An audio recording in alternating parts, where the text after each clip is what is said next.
Mental model activity हूँ done it कक्षा 8वीं और उससे ऊपर की कक्षाएं। नमस्कार, हैप्पीनेस लैब में आपका स्वागत है। आज की हमारी थीम है मेंटल मॉडल। प्रथमतः इस थीम के बारे में बताती हूँ। मेंटल मॉडल मतलब हम दूसरों को कैसे समझते हैं, किसी घटना या परिस्थिति का अर्थ कैसे निकालते हैं, कौन सही और कौन गलत यह कैसे निश्चित करते हैं। अक्सर हम किसी के बारे में धारणाओं या पूर्वग्रहों के अनुसार उसके बारे में कैसे निर्णय लेते हैं, यह सब उसमें आता है। लेकिन हर बार हमारा दृष्टिकोण या अंदाजा सही हो ऐसा नहीं होता है, वो कभी गलत भी हो सकता है। आज की हमारी एक्टिविटी है वो डन इट। यह एक्टिविटी आपको अपनी पहले से ही बने धारणाओं पर दोबारा सोचने में मदद करेगी। इस एक्टिविटी के लिए किसी सामग्री की आवश्यकता नहीं है। 4 से 5 छात्रों का एक समूह ऐसे समूह बनाएं।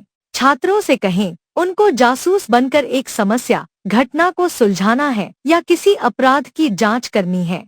शिक्षकों ने एक उदाहरण देकर घटना बतानी है। श्रीनगर में सर्दी का मौसम था, इसलिए सुबह सुबह सड़कों पर बर्फ जमी हुई थी। वहां एक चौराहे पर 2 लोगों का एक्सीडेंट हो गया। उनमें एक 20 साल का युवक था।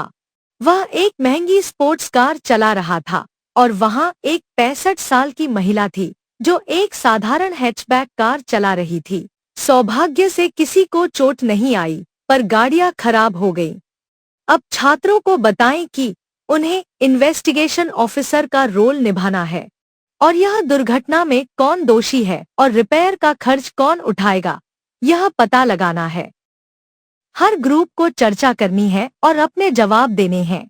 उन्हें यह भी बताना है कि वे ऐसा क्यों सोचते हैं।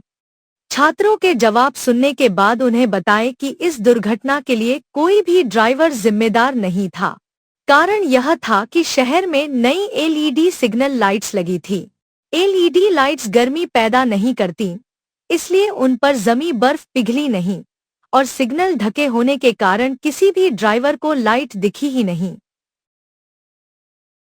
अब छात्रों को उनके शुरुआती नतीजे समझाएं। अक्सर आपके मन में अपने अनुभव या सुनी हुई जानकारी से कुछ अंदाजे पहले से ही होते हैं। जैसे 20 साल का युवक लापरवाह ही होगा, स्पोर्ट्स कार है तो तेज रफ्तार में ही होगी, वे बुजुर्ग हैं तो गलती उनकी तरफ से हो सकती है या उन्होंने ठीक से देखा न हो, यह भी हो सकता है। हम यह भी समझते हैं।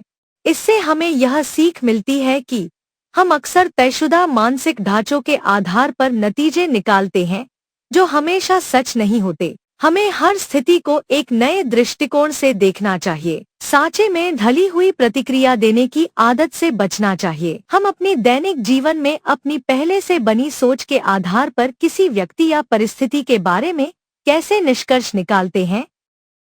हम कभी कभी गलत अंदाजा क्यों लगा लेते हैं और हम उनसे कैसे सीख सकते हैं।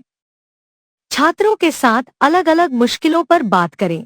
हमेशा याद रखें, जो आपने पहले देखा या सुना है उसके आधार पर कोई नतीजा न निकालें।